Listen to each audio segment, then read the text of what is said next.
I'm the first AD. My name is Vincent. We're about to embark on our first shot of Last 49. I had always been interested in the life of firemen, the dignity and nobility of working class heroes, and I wanted to make a character-based movie. And I also thought that there was spectacle that would translate well for a Hollywood movie. Pictures up. By any standards, this is a giant film. Nothing was spared to make it as poignant and true as it could be. I wanted this movie to feel like you were in the middle of a battle. Roller! 139, take 2, marker. This film asks a question, which is, why do some men run into buildings that other men are running out of? It's the central question of the movie. And action.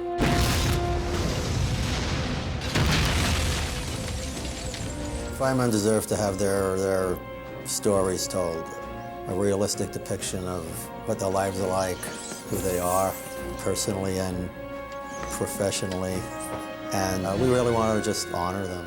We wanted to give them a movie that they would be proud of. Because of the physical challenge of making this film, the location choice was key. I was seeking to find a Middle American or East Coast working class urban setting, and Baltimore seemed specific and photogenic and underexplored in the movies, and certainly for the feeling for this movie, it felt as if it fulfilled the requirements that we were looking for. We needed to have a location where we could set fires. Baltimore told us, come burn what you want.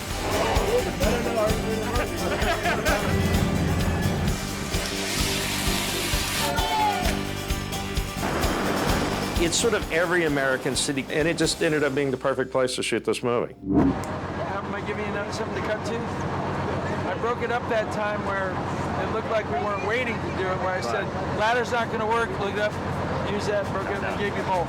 Someone told me a long time ago as a director that if you cast your movie well, you're 3/4 of the way down the road. When the notion of John Travolta playing Kennedy was brought to my attention, my first reaction was excitement. You know, oh, really? Do you think we could get him? I did one scene where I had my gloves off, forgetting that I had to pull Joaquin from the fire.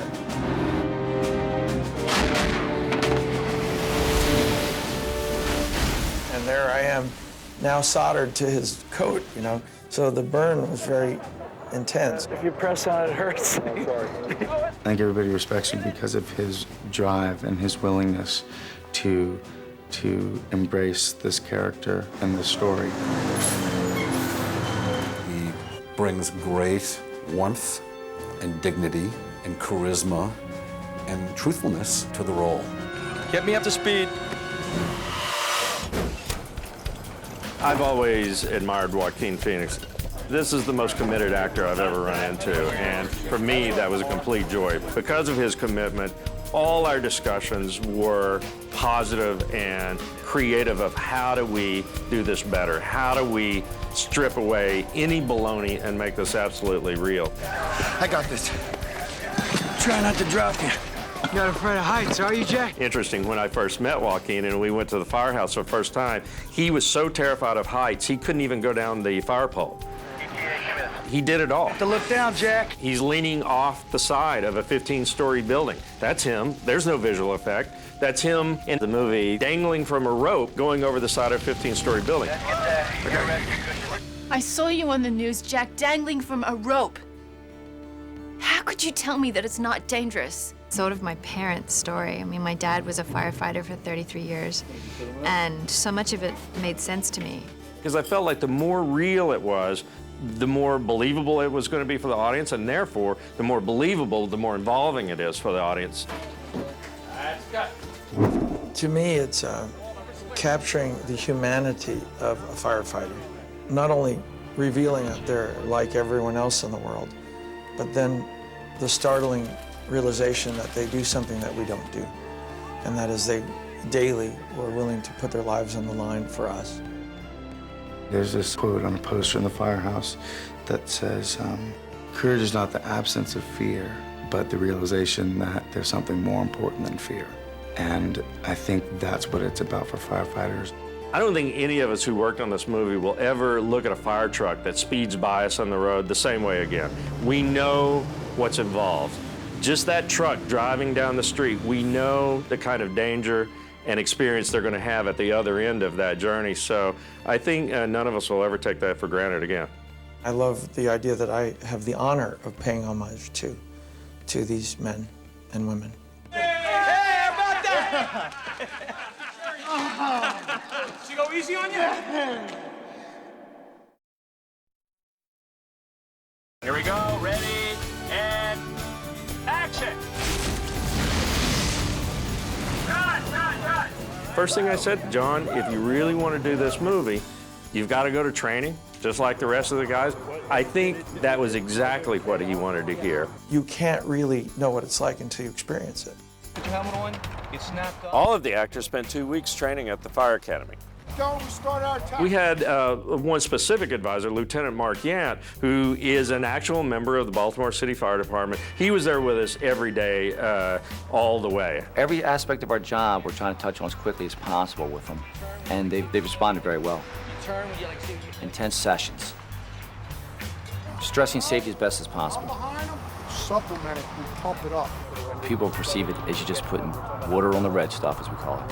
You see the fire, you squirt water on it. It's more involved than that. I was one of the people that took what they do every day for granted until I got into the academy and saw.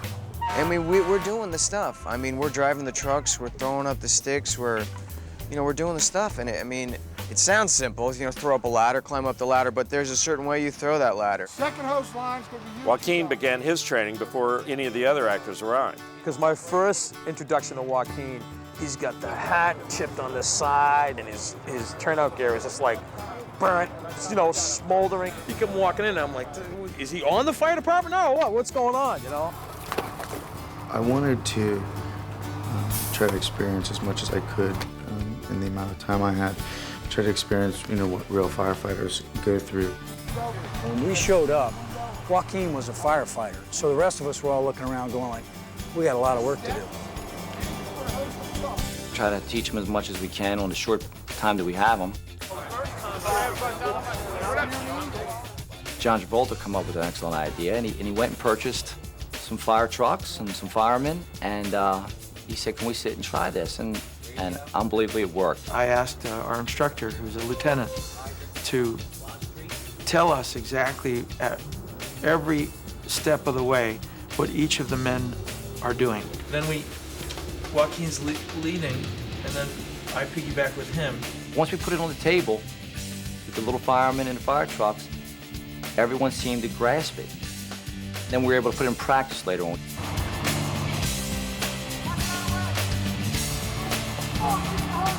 We're standing alongside our Mifri trailer here, our maze trailer. Claustrophobia that affects a lot of us when we have to go into tight space like the maze. The main thing was this maze. I was freaked out in what is called the maze. The recruit enters our maze at this point. We pull the curtain behind him and it's dark. He's got to find his way to the door, has to open this door up, crawl down the hallway, which diminishes in size, and it's very dark on the inside here when the door closes. You have to go in crawling and then find your way all throughout the trailer, and it's dark. You really get a trapped feeling inside. I just couldn't figure it out. I couldn't figure it out for anything. What we use this for is to instill confidence in the students that we recruit, and also to get them used to using different senses. As they would go into a fire building, as you know, you're unable to use your sense of sight because of the smoke. You're caught in this black box with all your equipment, and it's very claustrophobic. And it's not something I'd ever want to have to do again. That was, an eye-opening experience, going through that maze. Every day was a challenge. I challenged myself. I have a tremendous fear of heights. If anybody has any kind of problems with height, look straight ahead, look up. Don't look down because it changes your perspective of the ground when you go up. When you go up a 6-story ladder, you think, oh yeah, I can climb up a ladder. That's just a ladder, right? But then once you get up there, you realize how tired you are. And then to think if there's someone in there, you have to carry them down with you or rescue them. It's truly incredible. Yeah. They have these structures where they set fires. and you know, they get this thing called Celsior and hay and pieces of wood, and they just light the fire.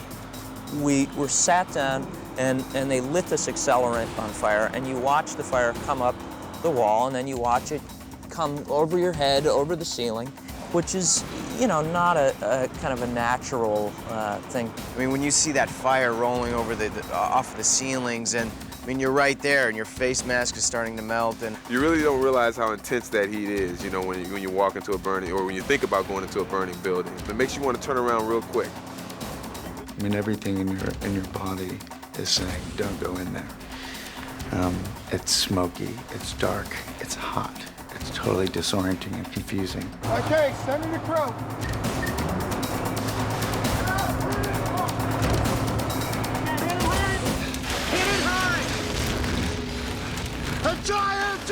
You could tell somebody what it's going to look like and what it's going to feel like, but the first time they walk into a room that's engulfed, unless you've done it before, I don't care how good an actor you are, you're going to freeze up, or it's going to change your performance.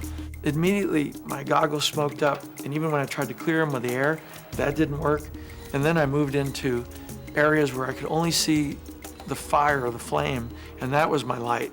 Joaquin on the pipe controlled the nozzle to put out the fire while John directed him to different locations. Like at one point, the fire went up getting behind us a little bit. Thought this part of the fire was out. Then he had the backsided over here, and at that time we all got separated.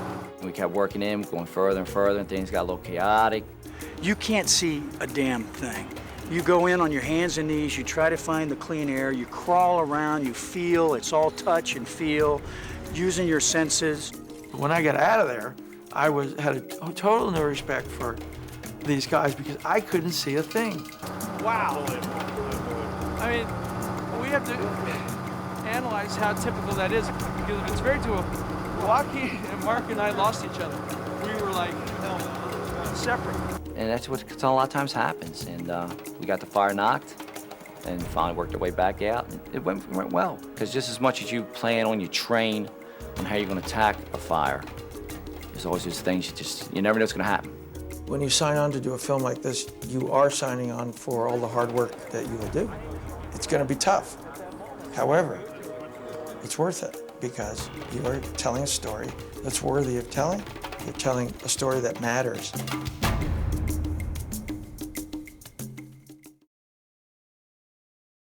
You're going to have the water going.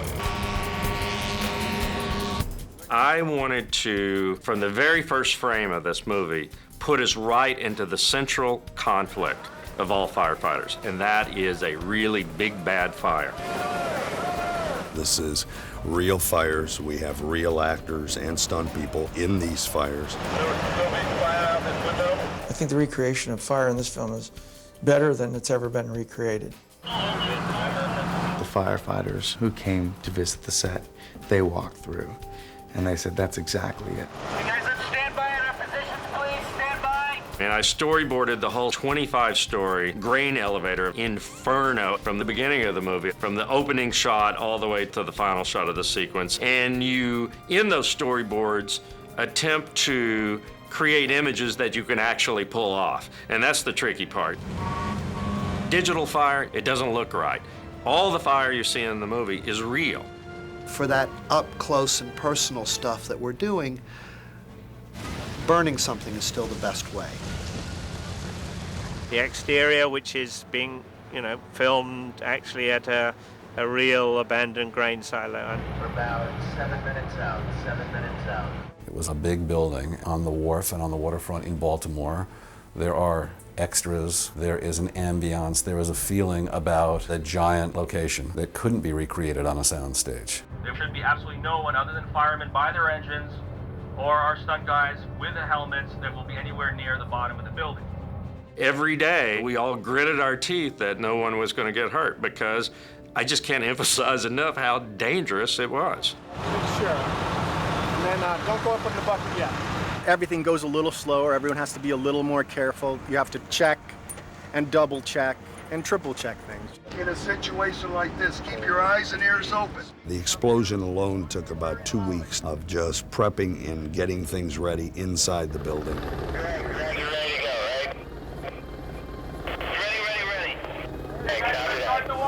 stand by, please. Bringing up the water. Water and fire. We had all these fire trucks pour 12,000 gallons a minute or so of water from several fire hoses and a fire boat we had there. Here we go. And let's roll cameras, roll cameras. Rolling. Action on the truck. Check ground. Okay, here we go. Ready and action.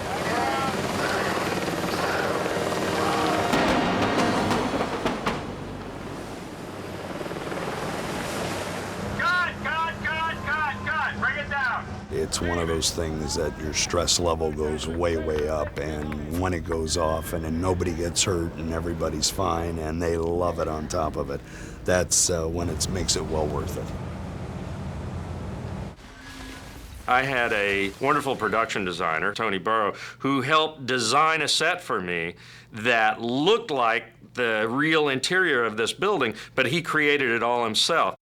Well, the grain silo is this dark, ambiguous space because it's going to be full of smoke, it's going to be full of flame. We build in collapsing ceilings and collapsing walls and floors and so on. This is the interior of the grain warehouse, and what I'm standing on is the collapsing floor. What we're trying to create here is a feeling of realism. But if an actor is afraid for his life or is scared that something could happen to him, he's not going to be able to concentrate on his acting skills. Underneath, we have 4 of these hydraulic rams, and we have a couple men down here that, by manually operating the valves, bring the floor down and make the floor collapse.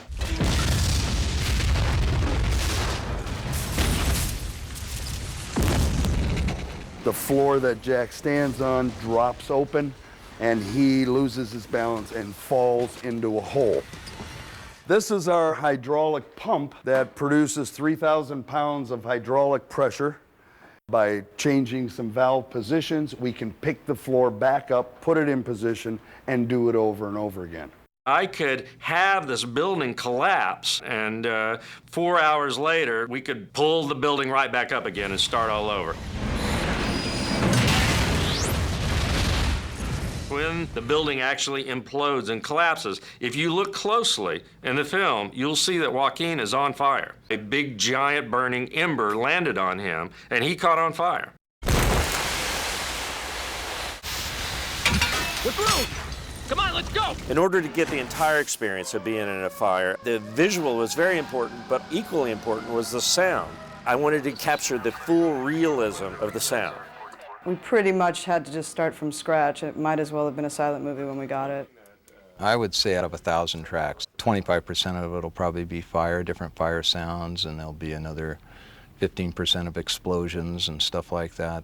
Foley sounds, you know, body movements, and you have vehicles and all these others. But this is the only words in these tracks. Correct. I need to provide and edit in the sounds that are not actually recorded and captured on the set to help create a more rich and fuller soundtrack. Within that building, just about every sound has to be created. The building's very tall, it's very hollow with metal stairs.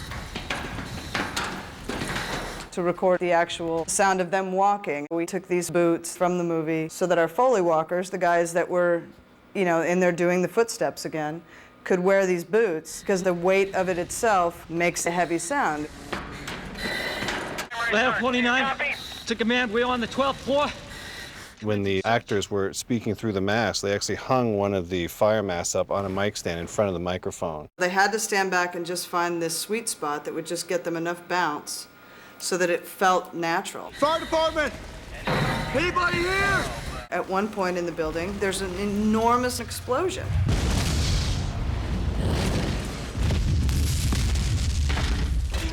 Floors are falling through, and now you have to deal with debris. I mean, every piece of cement that's landing has to have a sound.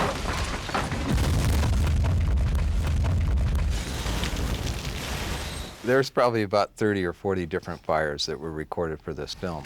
Recorded with different angles, different intensities. I wanted to get the sound of this really, really heavy fire popping and cracking.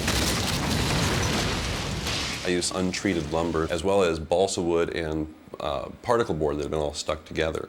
And the particle board ended up having really great sound because it was different types of woods that were all within there. We placed those in different speakers throughout the film to recreate the movement in the fire, because the fire just isn't constant and shouldn't be. A lot of it we did in the surrounds of the mix so that it felt like you were actually in the middle of the fire.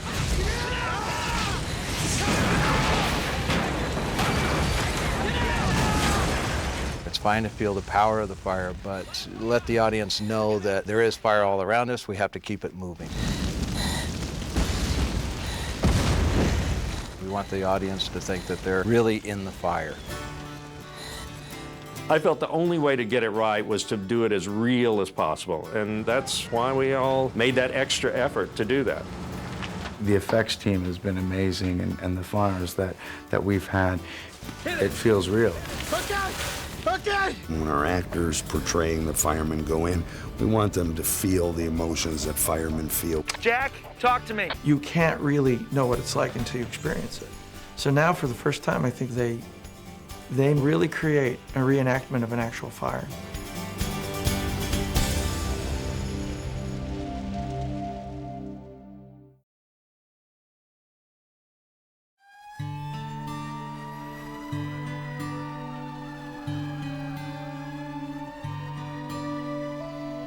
You don't question why a fireman is a fireman, do you know? You just don't. You know exactly why they are. They're not doing it for the money. They can't be. They're not by nature paid enough. They're doing it from a very deep, heartfelt place.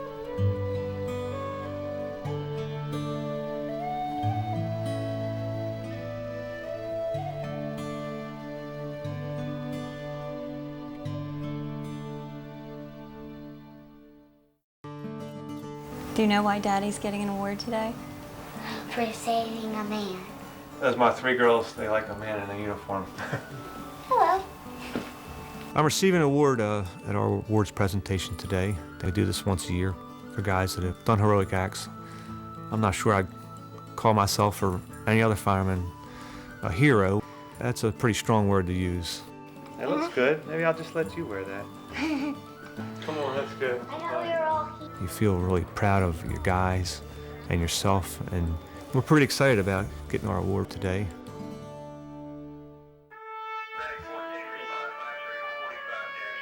My father put 36 years in the fire department.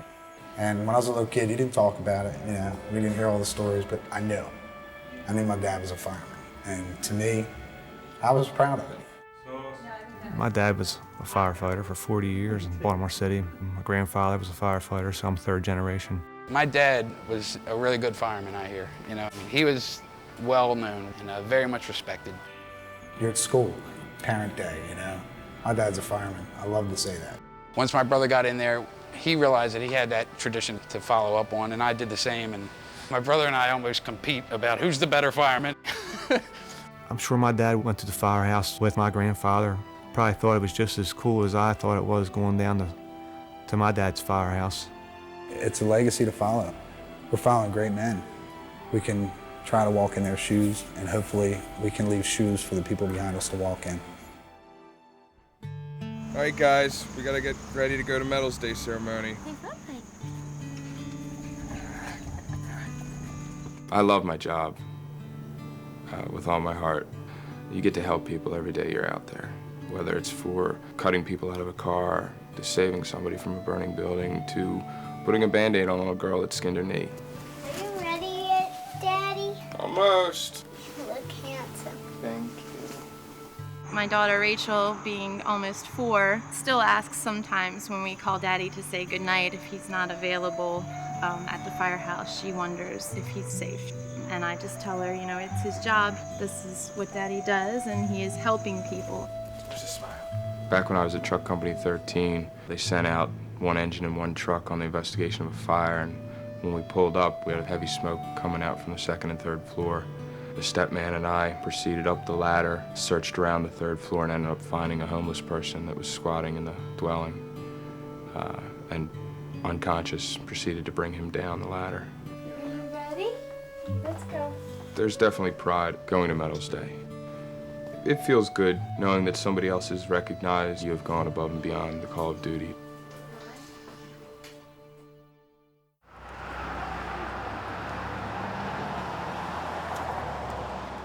Every day you come in, it's something different. You know, it's not like a 9-to-5 job where you're doing the same thing over and over again. Each call's different than the next. But I think if you polled the whole fire department, 99% of the guys would say that they're happy where they're at. They're a tight group, and I think working in this job, you have to be. They spend more time here together than they do their families. Rack them up. I'm just getting started now. Your team, you know, you work together. And just knowing that the people that you work with are willing to put their lives on the line for you, and you know you do the same for them, how can you not have camaraderie? That's my boy right there, look at that. It's called Bob Hope Shot. Bob Hope Shot. Yeah. You shoot the ball and hope it go in. It's a totally different atmosphere living in a firehouse. We laugh, we cry, we bleed together. You see so much tragedy, and you can't do it for a job and do it really well just for a paycheck. Right, you have to have it in you to really want to do the job. You also get kind of immune to it, and you forget it because you've seen it so much. And we deal with emotions through humor. There he is, look. Guys are cut-ups, man. They will go to no end to mess with you.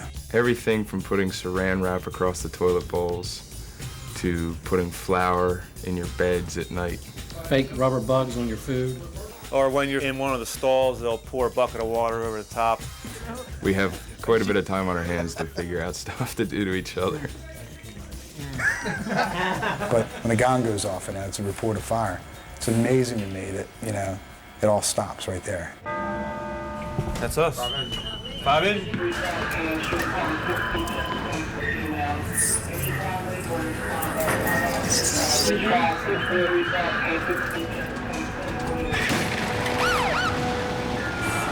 $2127 East Pratt.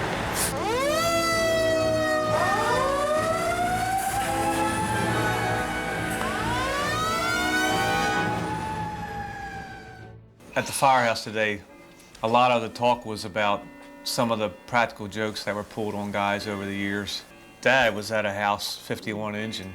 Those guys were notorious. Oh, yeah. We had a fella there named Mario. He would be out in the yard cutting the grass, and I'd be up on a tower where we hung the hose with a bucket of water.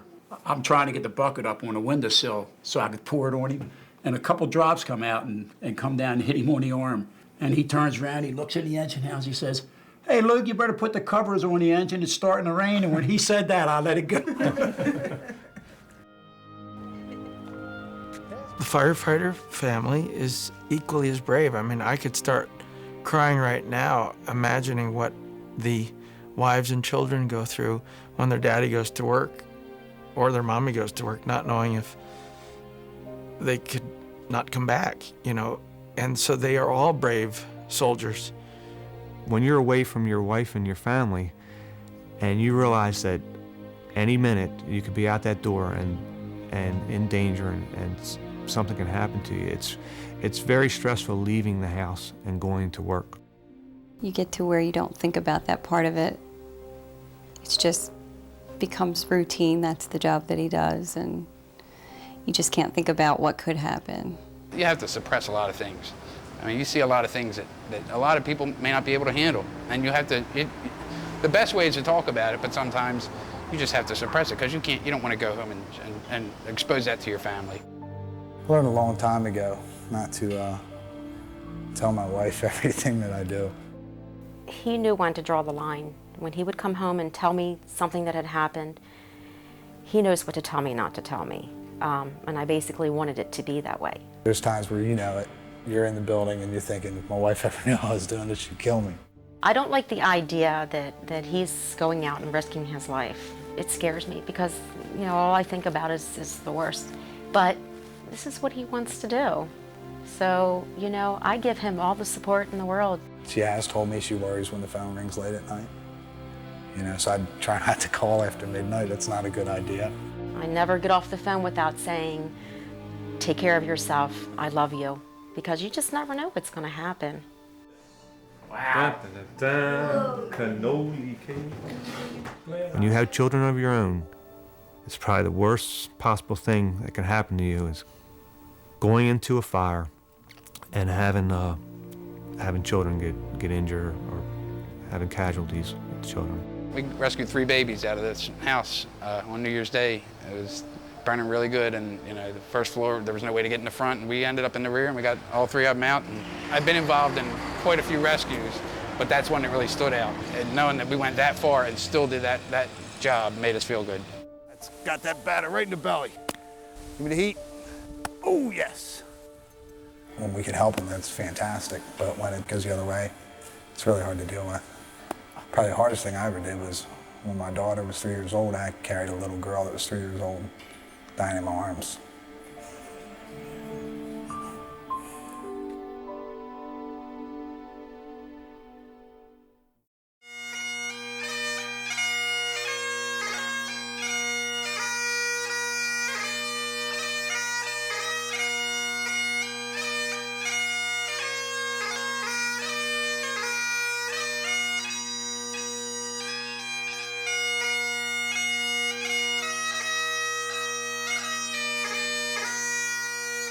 I want to thank you for your distinguished service. This is about you. This medal ceremony is about each and every one of you and the sacrifice that you and your families make to keep all of us safe in the city of Baltimore each and every day. It's not a job, it's a passion. A passion not to do things right, but to always do the right thing. Commendations are being awarded to Lieutenant Donald Schaefer. This particular incident, we had a fire this past winter in a big 3-story dwelling. We made our way up to the 2nd floor, crawled about 3 or 4 feet, and the gentleman was laying there. Arms were burnt up pretty bad, and side of his face, and he was non-breathing, no pulse. So we quickly picked him up and carried him down a few flights of steps. CPR was performed on him immediately. By the time they got him out to the medic unit, we had a pulse and he was breathing. And the medic unit said that when they got to the hospital, he was actually talking. It was just an incredible feeling. It's nothing like it. I can't imagine what that feels like. To be able to do something like that must be incredible. To know that you saved someone's life. And he's the reason that man's alive today. Would you please join me in a round of applause for these heroes?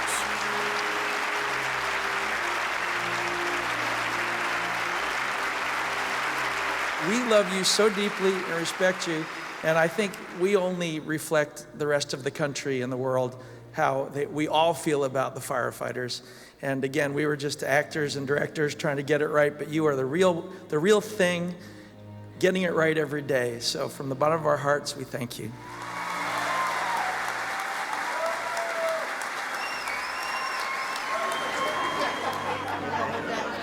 We always come, no matter what happens. When you dial 911, we're going to be there. It's so much fun going into work. I'm sure most guys will tell you that. They look forward, they love what they're doing and love going into the job. I can't see doing anything different. It's the most fulfilling job. I love it. I know he's very cautious. I know that they all are very cautious when they go out there and run into buildings and do what they have to do. So I trust that he'll take very good care of himself and help his brothers as well, like they would do for him. The fires, they're never going to stop. I think a lot of people just have that "it's never going to happen to me" feeling. I'm careful, and it won't happen to us, but it does. We just thank you once in a while, and I think a lot since 9/11 you're seeing it more, which is unfortunate that that had to bring it about, but you get waves and nods and a lot of thank yous nowadays, and you're doing a good job, and that goes a long way, That does go a long way. You don't have to question, what you're on this planet for. You're here to be a firefighter, You're here to help make a difference, no matter how big or small, and it's important, and that's why we keep going. Bottom line, man is only alive as much as he can help someone. He's only as valuable as much as he can help somebody. And that's what these guys are all about.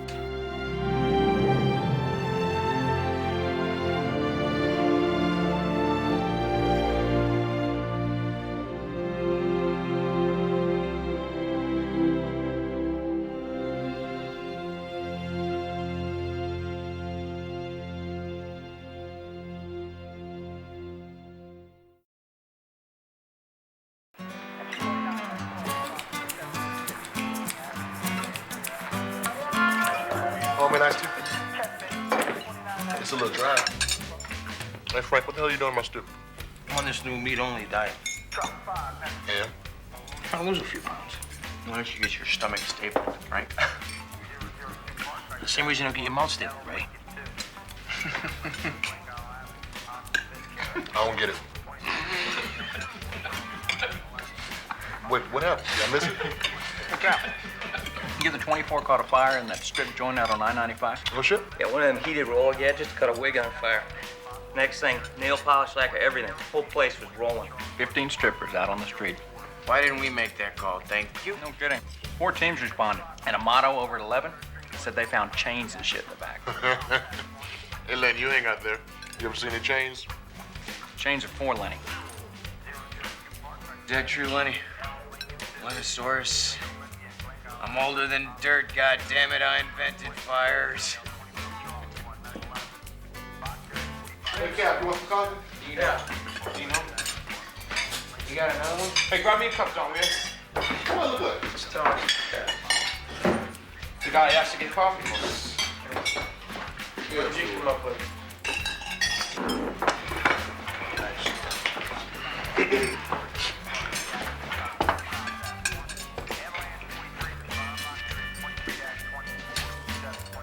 Brothers have to sit together, is that it, Tony? No, truth is, you smell like I may not be able to keep my food now. I thought it was a stuffing. Man, don't insult my stuffing. This is sage and onion. Fresh sage. That must be Lenny. Always Lenny. Good, Captain.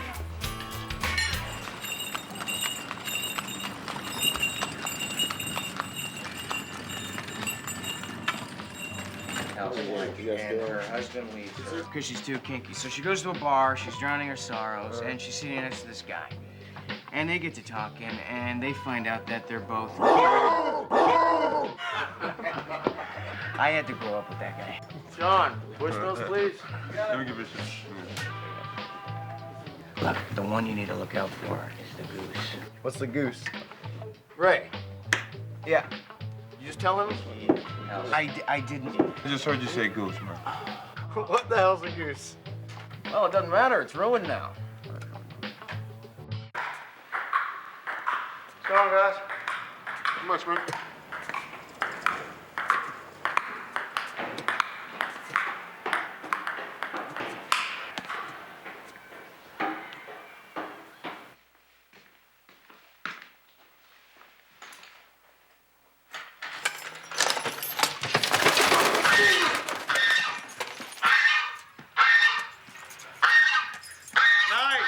Nice one, guys.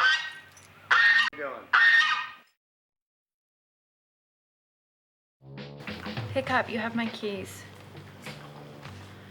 If you guys are there, this isn't funny. He's not there. What's Dennis's number? I don't know. Well, where does he live? I don't know. I've never been over. This is unbelievable. Look, you want to just crash at my place? No, it's okay. I gotta work something out. 5 of you firemen in here.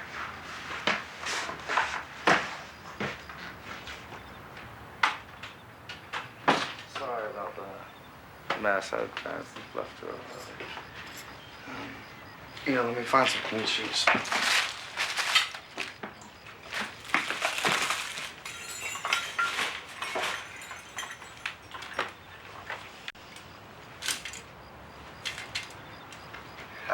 You know what? It's laundry day tomorrow, no clean sheets, but you have a clean shirt. Get her trained in the bathroom right back there.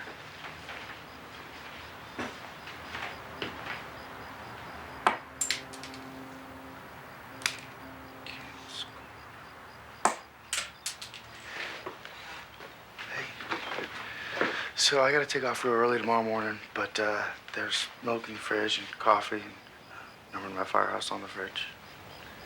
Cool. Good night. Good night.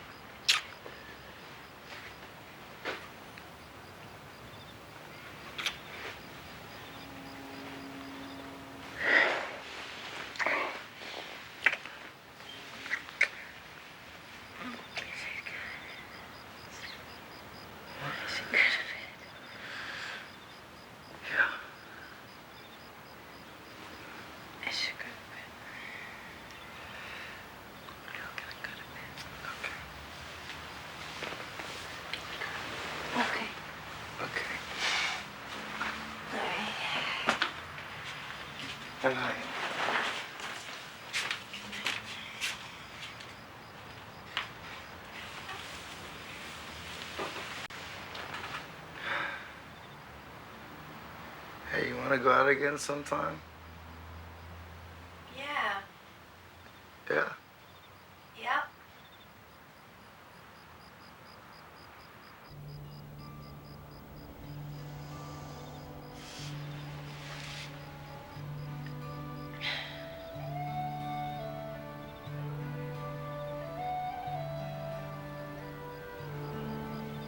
Jack?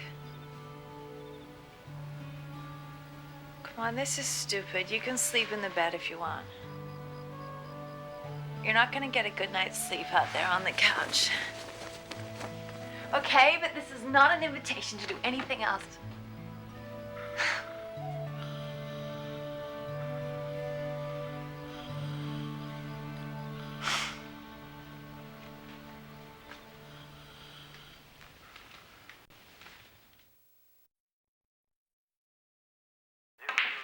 Okay, heads up, guys. I think you all know Tony Corrigan. I'll leave the hellos to him. I warned him about you guys. I told him that you're a bunch of ball busters. But deep down, you're good firefighters. So give him the respect he deserves. And I'll see you later at Looney's. I'm buying. And you can all give me a kiss then. Well, men, I'm looking forward to working with you all. Mike has told me what a great bunch of firefighters you all are. And I want you to know that my door will always be open for any questions or concerns that you might have.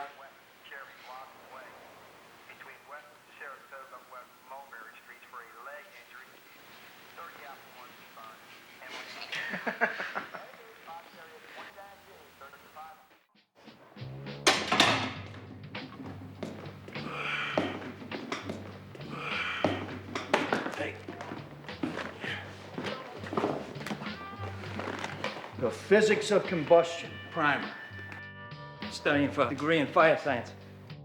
Fire science. What do they think of next? And you think that's stupid? Yeah, I do. What's the flash point of expanded polystyrene foam? Celsius or Fahrenheit?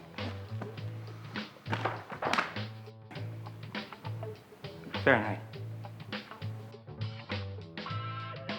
I don't know, Ray, you remember that? It's not my specialty. It's not his specialty. 655 degrees. Now, turn that off for a sec.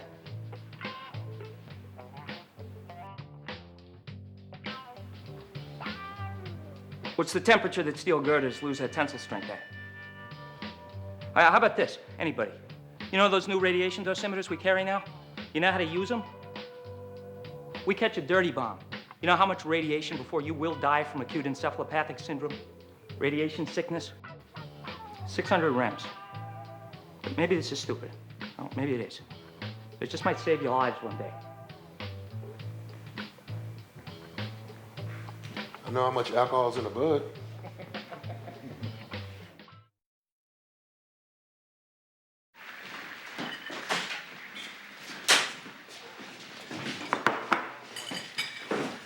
My tech shares are up 15% from last week. You got shares, Frank? Oh yeah, I buy and sell every night when I get home. How you do that? On my kid's computer, it's easy. No, you know what? You should buy some shares of Mickey D's. He's up to about 20 of them a week now. Keeping them in business. Also keeping your daddy working too. Oh. I'm sorry, I hurt your feelings. I'll buy you a donut. I'm a big guy, but I'm sensitive, you know. I'll buy you extra cheese next time. You like that? You don't want anything to eat? Nope. Come on, Dawn's badass pancakes. No. Look, you don't have to eat in there, you know, you could. I don't want any food. Where were you? Sorry, Cap. Yeah, save it. Get here in time.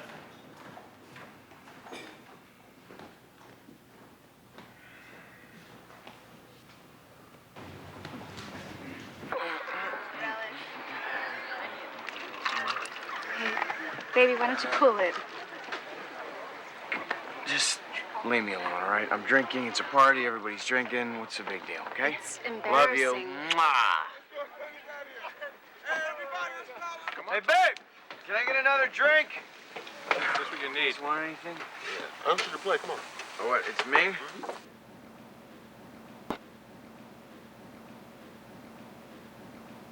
We're gonna bullshit all night, you're gonna tell me.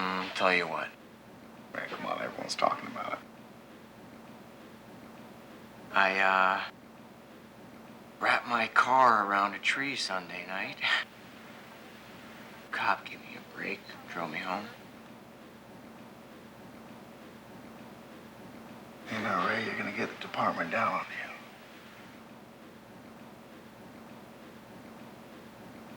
you. You know what I think about? You know, going to one of those places. Detox, dry out. Yeah, one of those places. I put in for some sick leave after Christmas. I'm checking myself in a rehab. You serious? Yeah. Good. What, is that funny? No, it's good. What are you, gonna do for Christmas?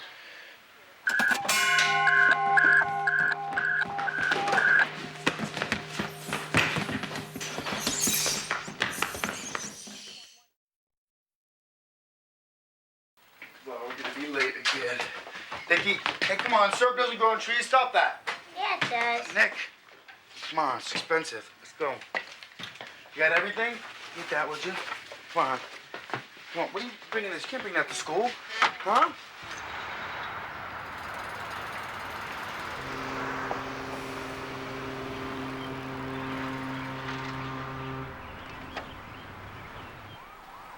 As you can see there, you can see that huge hole in the building Hey, Mom. of the Trade Center. Hey, Mommy, I gotta take... Both buildings standing at What's the matter? the time. Quick, come sit down. You can see Just that happened. with the plane, it almost looks like it came through the entire building. And Stuart, we should remember what Wesley Clark told Leanne a couple of minutes ago about how much U.S. authorities have been worried about such an attack and how hard they've worked to investigate. Where did all this stuff come from? People just walked in off the street. I hear every firehouse in the city's the same. Bill, it's too late now. 32 years my Ronnie's been on the job and nobody cared for them before this. I watched it on the TV. You saw it. They wouldn't land a helicopter on the roof. Too dangerous, but they sent 1,000 of our men up God knows how many stairs. I'm getting my Ronnie out now.